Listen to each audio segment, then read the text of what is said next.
Good morning, everyone. It is tremendous to have everybody out here today, and it's great to be here. My name is Nathan Neudorf. I'm the MLA for Lethbridge East and Minister of Affordability and Utilities.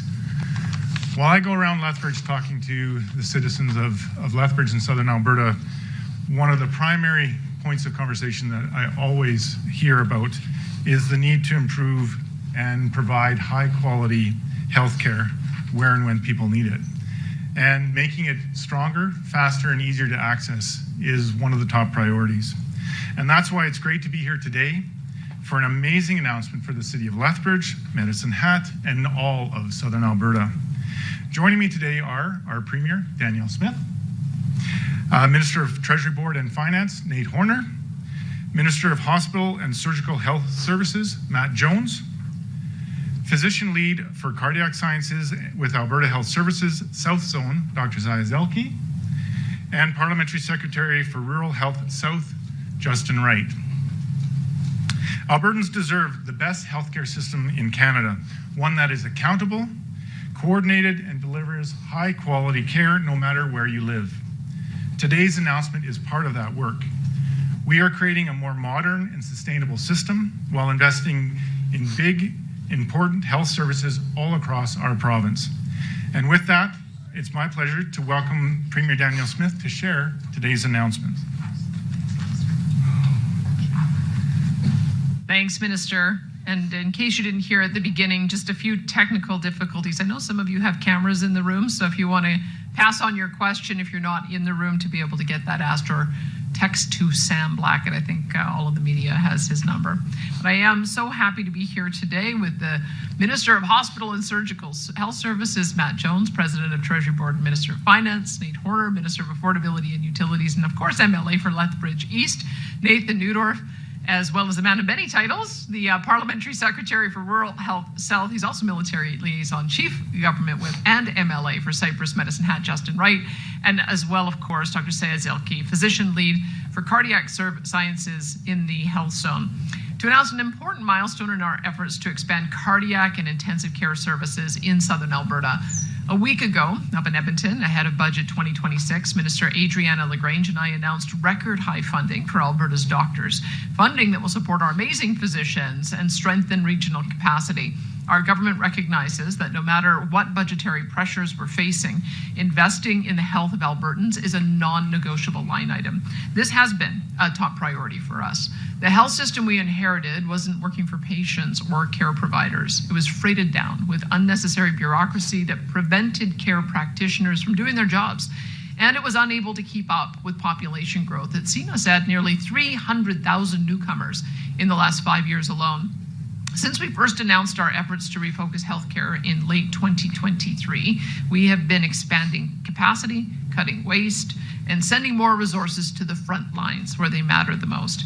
In fact, since September, we have reduced the number of non-acute patients in hospital waiting for alternative levels of care by 23%. And I might just note that Dr. Zielke has been instrumental in that work. And we've reduced the number of patients waiting for continuing care by 40%. We've also been recruiting health professionals by the thousands. Since 2019, we've added 2,060 doctors, 12,000 RNs, 3,400 LPNs, 1,300 paramedics, and over 12,000 healthcare aides. We've increased surgical volumes in Alberta to record-breaking levels in 2024-25, completing 318,920 procedures and surpassing the target of 310,000.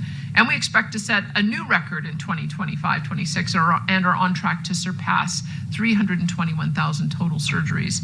But we know that there is more work to do to build on the significant progress that we've made in creating a resilient and responsive healthcare system that puts patients first. Throughout the process, our biggest priority has been ensuring Albertans get the care they need, where and when they need it. And that's why we're continuing our work to improve intervention and identify and reduce risks to deliver better healthcare outcomes for Albertans. That's especially true for cardiac care. Any illness involving the heart is a race against time, and the very last thing a sick patient needs is a long journey to a bigger, faraway center for treatment or diagnostic testing. We want to deliver faster intervention for Albertans in this situation and in other situations of acute medical need. And that's why I'm pleased to announce today that we're investing $59 million over 3 years to expand cardiac services and intensive care capacity in Southern Alberta. Funding will be directed towards Chinook Regional Hospital here in Lethbridge and to Medicine Hat Regional Hospital. These are both important regional healthcare hubs in Southern Alberta. They serve patients in the cities where they're located, as well as residents living in the surrounding communities and rural areas. Chinook Regional Hospital, for example, serves a catchment area of more than 150,000 people, and that includes residents of Lethbridge, one of Alberta's fastest growing cities, which has added more than 10% to its population in just the last 5 years. It also includes Albertans living across a wide geographic area for whom Chinook Regional Hospital is the closest major treatment center for their complex healthcare needs. It's been clear to our government that more capacity is needed, both here in Lethbridge and throughout the region. And that's why we previously provided funding to introduce a catheterization lab at the Chinook Regional Hospital and to begin planning for a Medicine Hat urgent care center. We've also provided $39 million for the University of Lethbridge Rural Medical School to provide more opportunities to train doctors closer to home in smaller communities. And the last several budgets have also included funding to support the planning process for the South Zone Cardiac and Intensive Care Expansion Project, including funding to enhance intensive care unit capacity in Medicine Hat. The investment we're announcing today will... I hope that doesn't involve anyone in this room. What we're announcing today will move this important work onto the next phases, which are advanced planning and early construction. Expanding their treatment and diagnostic capacity will enable Chinook Regional Hospital and Medicine Hat Regional Hospital to serve more patients in Southern Alberta quicker and closer to home. It will result in fewer trips to other parts of the province for testing and treatment and shorter waits for the kind of care where every second counts. The bottom line is this: our government believes Albertans deserve access to life-saving care close to where they live. By hiring more care providers system-wide and by expanding our regional care capacity like we're announcing today, that's exactly what we're delivering. I'd now like to invite Minister Matt Jones to share more details about how this funding will be used to improve care in the South Zone.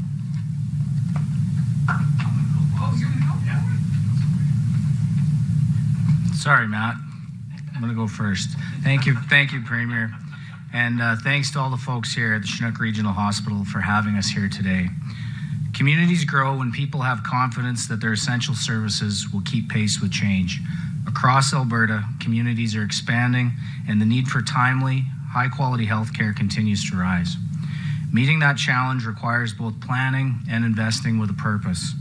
Budget 2026 is built around clear priorities, improving healthcare, supporting education, and strengthening Alberta's economy for the long term. Today's announcement reflects that approach in action. As Premier mentioned, through Budget 2026, Alberta's government is investing $59 million over 3 years to advance cardiac care and expand intensive care capacity in Southern Alberta. This investment moves the South Zone Cardiac and Intensive Care Expansion Project forward into its next phase and brings specialized care closer to the people who rely on it. A new cardiac catheterization lab at Chinook Regional Hospital will significantly improve access to life-saving treatment right here in Lethbridge. It means faster diagnosis, earlier intervention, and quality care delivered closer to home. At the same time, expanding intensive care and diagnostic capacity in both Lethbridge and Medicine Hat strengthens the entire regional system. These facilities play a central coordinating role in Southern Alberta's health network. These are practical investments with real outcomes: shorter wait times, reduced patient transfers, stronger regional health services that can grow alongside the communities they serve. Budget 2026 makes disciplined choices so we can continue investing where Albertans see and feel the most difference in their daily lives. Even in a deficit year, facing serious financial challenges, we are focused on building capacity that supports families today while strengthening the system for the future.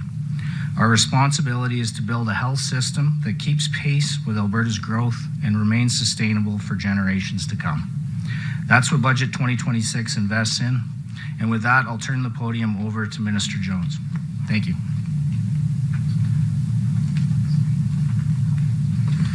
Thank you, Minister Horner. Since you're paying for it, you can go first.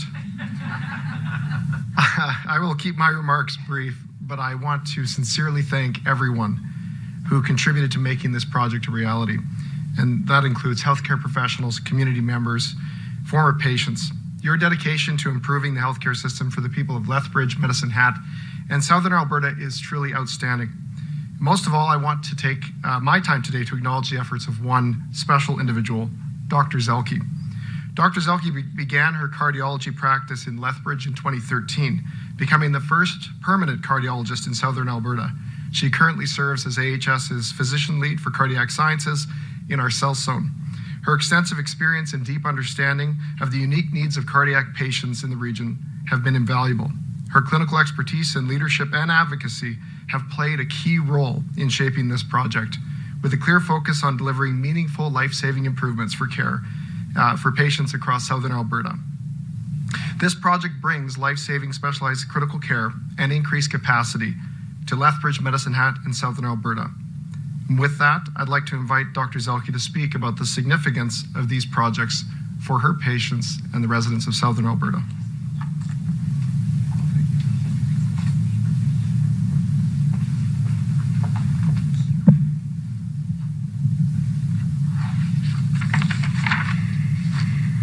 Thank you so much, Minister Premier. It is truly an honor and a real joy today to stand here as a cardiologist and a physician lead for cardiac services in the South Zone. Today is a historical day for cardiac care in our region, one that many of us have been advocating for and working towards for more than a decade. But I want to be clear, this isn't about just infrastructure and budgets. It's about patience. For years, too many patients and families here have faced a stressful reality. In the most urgent moments, care often means transfer, time on the road, and being far away from home and support and their families. Out of the many hats that I wear, being a cardiologist is the one that I cherish. Because as a cardiologist, you don't just treat a heart. You meet people, often in their worst days of their lives, when they're terrified, when their family is trying to be brave, and when the time suddenly feels like it's moving too fast, and you try to help. But the reality is that sometimes we can't save a life just because we don't have access to the same life-saving services locally that we need. I remember each of my patients that I have lost vividly. Patients who were too unstable to be airlifted, patients where the window was closing, and families who were terrified because they knew that the care that they needed was too far away. Those moments stay with you forever. And today, in part, it's about them. It's about their memory, and it's in their honor that we build a system where this happens less, and where Southern Alberta can get the right care closer to home, where minutes matter most. I also want to take a moment to thank people who have carried this work so far and got us to this point, because this has been a team effort. To my entire team, especially my longtime, now retired partner, dyad partner on the operations side, Marilyn Bartoshek, thank you. We have spent countless hours, nights and weekends, writing, drafting, building this plan to get it to this level. And now to my current partner, Kevin Riedick, thank you for your leadership and moving this forward every single day. To the South Zone leadership, Dr. Aaron Lowe and Dr. Stewart, thank you for the runway and the support to keep pushing this forward when it was hard. And I'm so grateful to the Cardiac Sciences Advisory Cabinet and my co-chair, Mayor Higgin, for being relentless advocates for this project. And not the least, thanks to the Chinook Regional Hospital Foundation and to our amazing community, you're not just fundraising towards bringing hearts home, you have helped create a movement that I am told is the single most successful fundraising campaign in the region's history, having raised more than $25 million and counting so far. This shows one thing, that our community in Southern Alberta believes that our families and our patients deserve world-class care closer to home, and it's coming. And finally, thanks to the government of Alberta. Thank you for truly believing in this project and for investing in it. This project will save lives for generations to come. Thank you for being part of mending broken hearts and bringing hearts home. It is now my pleasure to hand over the podium to MLA Justin Wright.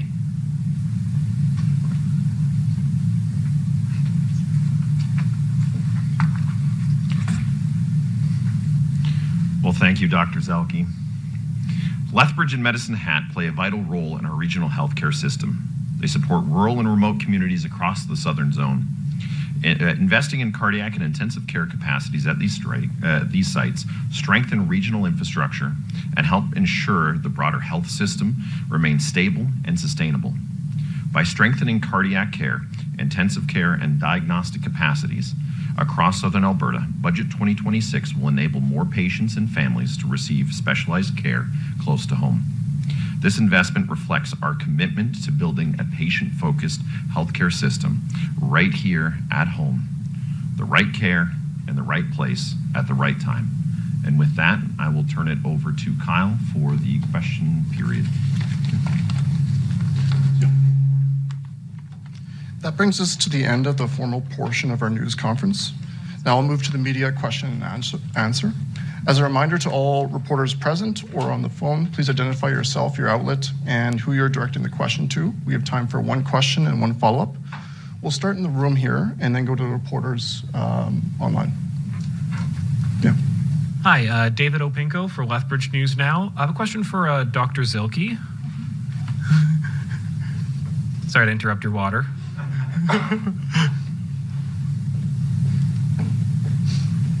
Does this announcement mean that the fundraising for Bringing Hearts Home is now complete? Or I guess what is the status of that? And what I guess are the next steps moving forward? Yeah, thank you so much for the question. Our fundraising campaign, we have committed to fundraise until January of 2027. The support and the enthusiasm around the campaign has been incredible. As you have noted, we intend to continue to fundraise. That helps with the momentum of building these services, but also, most importantly, it raises the profile of cardiovascular care. As you know, our region experiences 30% higher mortality rate compared to the rest of the province. In part, that's a reflection of our cardiac risk factors in the community, 15.5% higher than the rest of the province. This is our moment to raise awareness, to raise funds, and to bend the curve on our outcomes. Thank you. Do you have a follow-up? Not at the moment. Thank you. Any other reporters in the room? Yep. Hi, Quinn Keenan, CTV News. I'm not sure if this would be better for the Premier or Minister Horner. I'm just looking to ask on the situation in Iran, in the Middle East, and just how the province is expecting this to impact oil revenues, and if there's any sort of ballpark initial estimate on how much oil revenues could be increasing as a result. Well, let me just start by saying that we want the conflict to end quickly with minimal loss of life. I think that's what we should all be hoping for. And we're watching with interest about what our friends and allies are going to need. There are, as I understand it, a number of ships that are anchored in the Strait of Hormuz and some threats about not granting passage. And if that occurs, that's going to cause a lot of disruption. But I mean, we're here to help. But part of the way in which we can help is, of course, with expansions to the West Coast pipelines. The fact that Trans Mountain allows for us to have a clear line of sight to our Asian partners in order to be able to assist them. The fact that there's already an expansion that has been announced, and it just underscores the need for our 1 million barrel a day bitumen pipeline to the West Coast, because if this kind of uncertainty continues, it just demonstrates that the world and our trading partners and allies need to have a stable source of supply, and that's what we are. Did you want to comment? Yeah, I guess I could comment on what it technically means for the government's revenues, and remind everyone we still have another month of the fiscal year that we're in 25-26. At the Q3 forecast, we determined that in the range that we are predicting budget 26 and ending this year, that every dollar change in the price of WTI was about a $680 million impact. In budget 25, when we were at a higher level, it was more dramatic. It was about $750 million per dollar. So, you know, since the markets opened yesterday, obviously been watching. It's been between 70 and 74, so a fairly dramatic increase. We'll continue to monitor that. We want to have conservative forecasts. We do want the potential for upside for the province. We don't want to overestimate that to make budget day go easier for myself and the government. I would much rather the actuals at the end of the year be in a better position. But very much the markets are pricing the risk right now. If the strait remains closed for a long time, you'll see that reflected in the price. But as the risk dissipates, it will quickly become a supply and demand calculation again.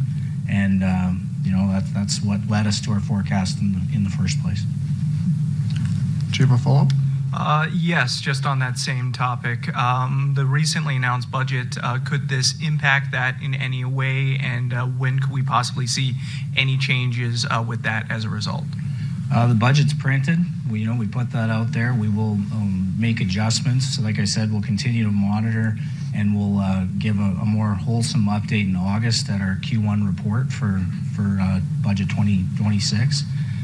You'll get the annual report for the actual year end of the fiscal year that we're in the end of June. But no, we set the budget. That's why we need to have conservative forecasts. And then if we are in a better position, you know, we obviously take that. And if we're in a worse position, we deal with it. Thank you. Yeah, the place to look would be the final, because as the minister mentioned, we're still in the last month of Q4 of last budget year. And so in June, we'll be able to see what kind of impact this month of volatility has had. But I suspect, not speaking out of turn, I suspect that rather than a $4.1 billion deficit that we were projecting in the budget, it might be somewhat less than that. Thank you. Go straight ahead. Justin Sibber with Global News. Question is just regarding cybersecurity with this whole situation. I know that oil and gas is considered to be kind of a higher risk. Same with healthcare, actually, is high risk as well. Is the province doing anything on that, maybe helping industry partners to make sure that everybody is kind of safe and secure at this time? Yeah, well, I can tell you that if you want to do a follow-up, the best person to talk to is Nate Glubish, my Minister of Technology and Innovation. I think last 3 years running, we've given awards to his internal cybersecurity team. I think it's a team of about 25 individuals who work with the private sector to make sure that we have the best available technology in order to be able to stop any threat that may be coming our way. You acknowledge for good reason healthcare and our oil and gas resources.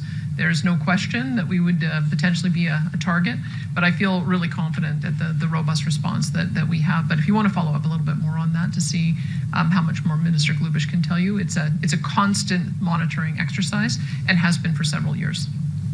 And then just on today as well, how important was the Bringing Hearts Home campaign as kind of visibility for the government to know that there are people like, we just had $1 million donated from a private business a couple weeks ago, I think it was.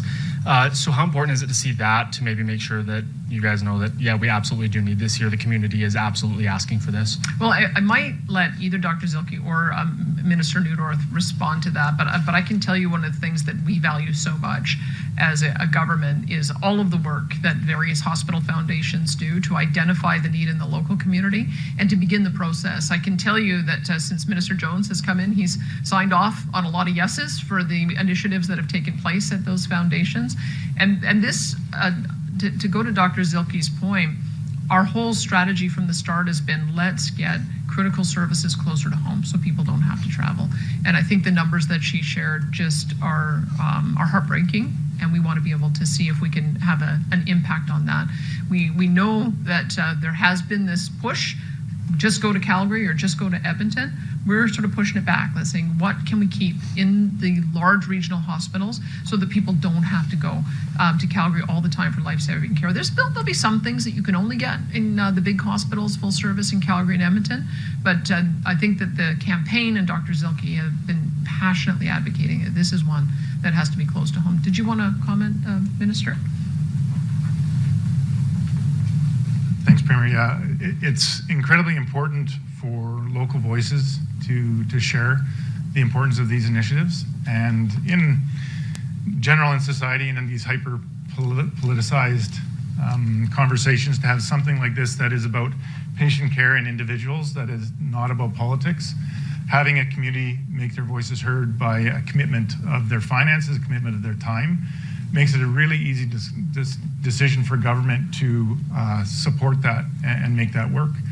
And many of you live in Southern Alberta, have for a long time realized there are pockets down here that feel like we're forgotten in Edmonton.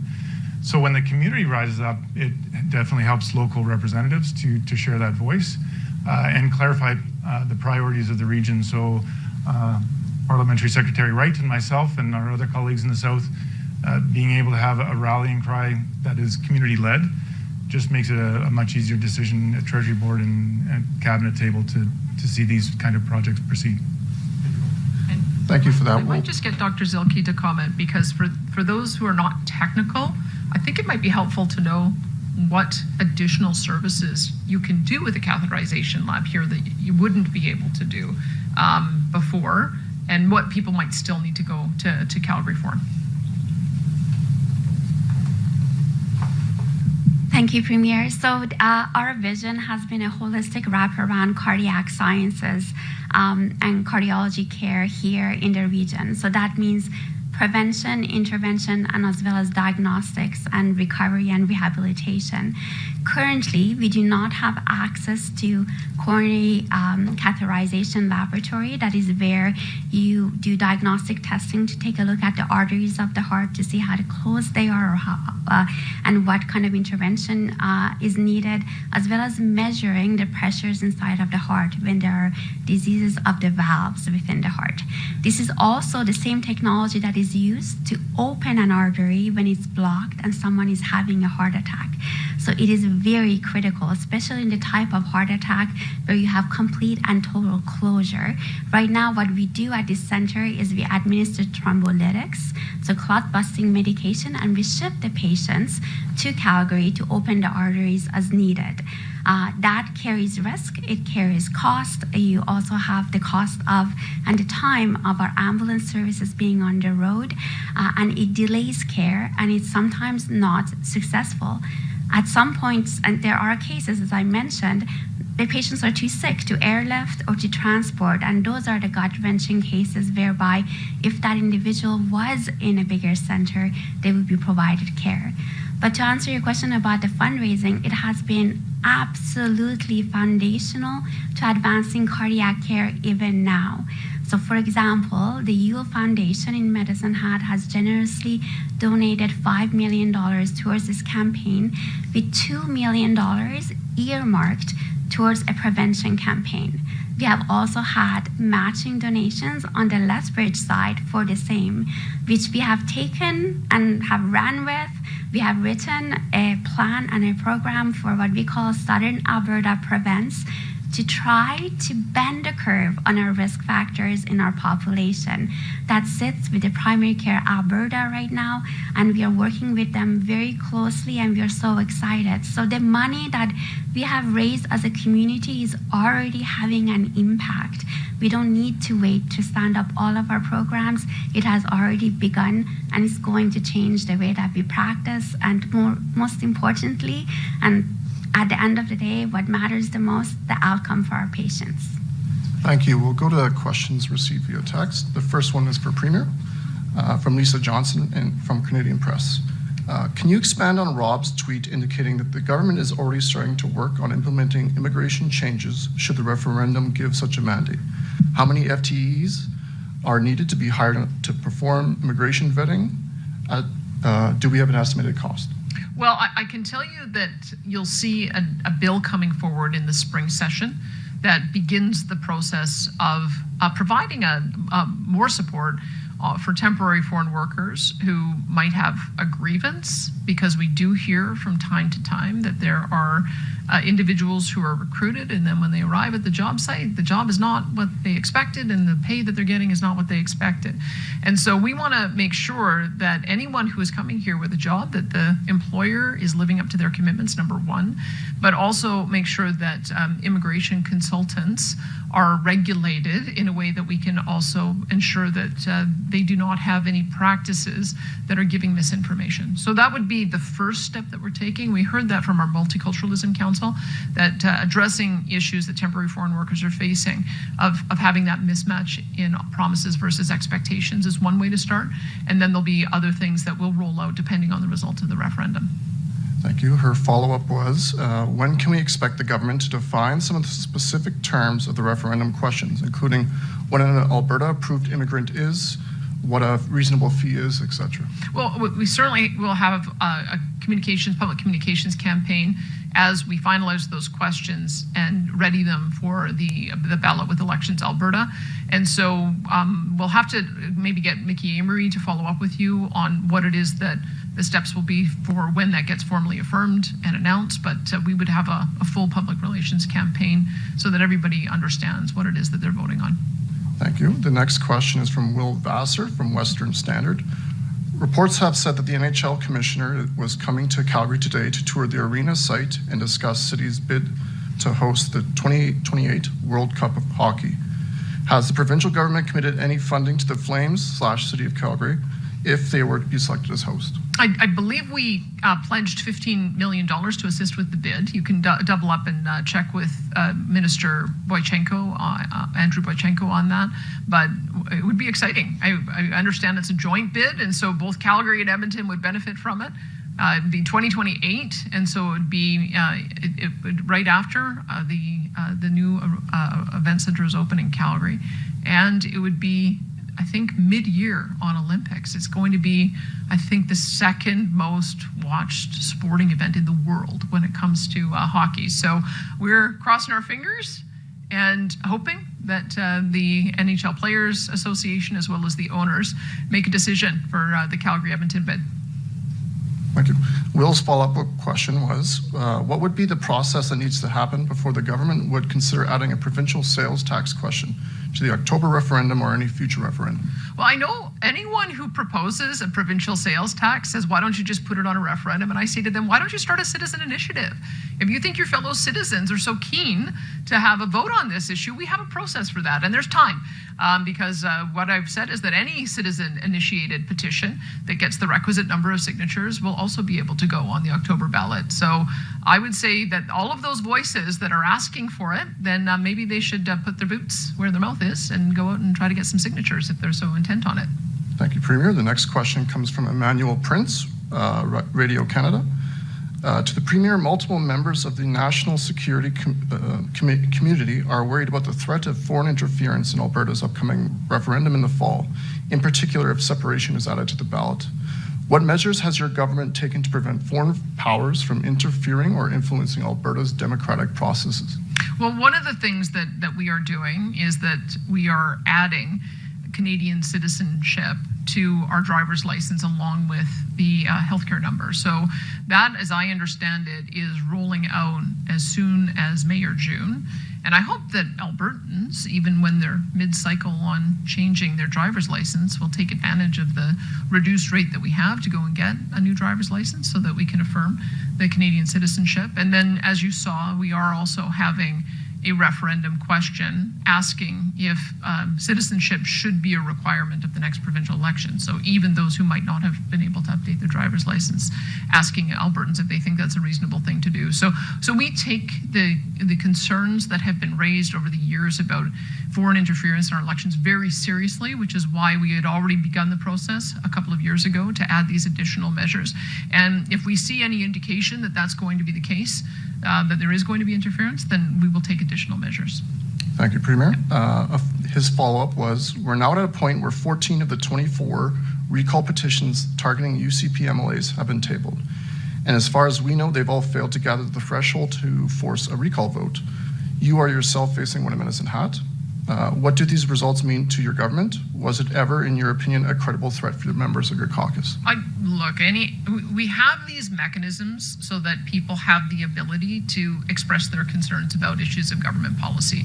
And I know that there was a lot of concern when we used the notwithstanding clause in order to end the teachers' strike. But we had to make a choice about balancing rights. The ATA had been out for 3.5 weeks. Kids had been out of class for 3.5 weeks. It was affecting their right to have an education.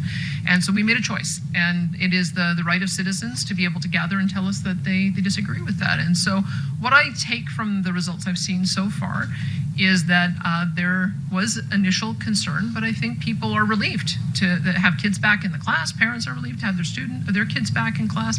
I think teachers are relieved to be able to be teaching again. And I think we've demonstrated with our actions that we heard the teachers loud and clear on the issue of aggression and complexity in the classroom. It's why we rolled out 476 complexity teams with a teacher and 2 education assistants. And it's why we've announced more complexity funding that will not only continue those teams into next year, but also add more. So the process that we go through in bargaining is always very difficult because we're not able to explain everything that we want to do while we're in the middle of bargaining. We were glad that that got over so that we could get on to the real work that we know teachers care about. And I hope that the results just demonstrate that, that people are feeling that we listened, we heard, and we're moving in the right direction, even if they disagreed with the way we went about it. Thank you, Premier. The next question is from Rahim Mohammed from National Post. What makes lessening restrictions on access to nicotine pouches a government priority, given all the challenges you're facing right now in the area of healthcare? Well, I think he might be referring to a letter that Dale Nally has penned that addresses an issue that we've been hearing of ever since they changed this policy in 2024, and it is a health issue. It's a bit strange to us that you used to be able to get smoking cessation products at the same place as you got smoking products. So now it's a weird situation where you can get tobacco and you can get chew and you can get vaping products at one location, and then you have to go to a pharmacist and get a smoking cessation product, which is a nicotine pouch, only through that mechanism. So what we're looking at is how do we best support those who want to quit smoking and quit chewing tobacco, which we know have a very high and recorded level of risk of cancers, of death, probably of cardiovascular disease as well. And so we want to be able to provide those alternatives in a way that's convenient for those who are seeking to quit smoking. So that has been something that he has identified for since the policy came into place, and I believe he's written a letter today on it. Thank you, Premier. Rahim's follow-up was, are there any provincial levers to go around the federal restrictions on nicotine pouches? I don't think so. Otherwise, we might have already done so, because for the reasons I just mentioned, we just think it's good health policy to make smoking cessation products more available as opposed to less available. But it's always better, if we can, to work in conjunction with our federal counterparts. We've been pretty successful at persuading them on a number of issues, and that's the process that we're going through right now, is to see if we can come to a meeting of the minds on that. Thank you, Premier. The next question and final question comes from Miriam Valdez-Carletting from CTV Edmonton. For the Premier, can you explain the purpose behind creating the Health Shared Services in this year's budget? It's a corporation overlooking the other health agencies. Is this not recreating AHS in a sense? Why is this needed? There's a difference. I mean, with AHS was all things. It was the purchaser, it was the provider, it was the contract negotiator, it was the overseer of performance, it was doing primary care, mental health and addiction, it was doing continuing care as well as running hospitals. And that was what the refocusing was about. Let's get AHS running the hospitals that they have authority over. Let's get Covenant running their hospitals. Let's get charter surgical centers running their hospitals, and then let's create a body within our government that is going to be able to oversee all of that. So there are a number of shared services. There's when you talk about what are shared services, well, it's the HR function, the payroll function, the IT function, the administrative function. Those are all shared services between those, and we want to make sure that that is available to all 4 of the new service providing entities, but that we can also streamline there as well. As I understand it, I think there are about 11 or 12,000 employees that are in that cohort, and we want to take a really close look at that and see if that structural alignment is the same as what we have in government as a whole, because as you know, government as a whole, we have all of these functions as well. We have payroll, and we have contracts, and we've got HR, and we've got IT. And so that's the next process that we have to go through, is just making sure that there isn't redundancy and overlap, because the principal goal of everything we're doing is to have fewer people in those administrative roles and more people in the frontline roles,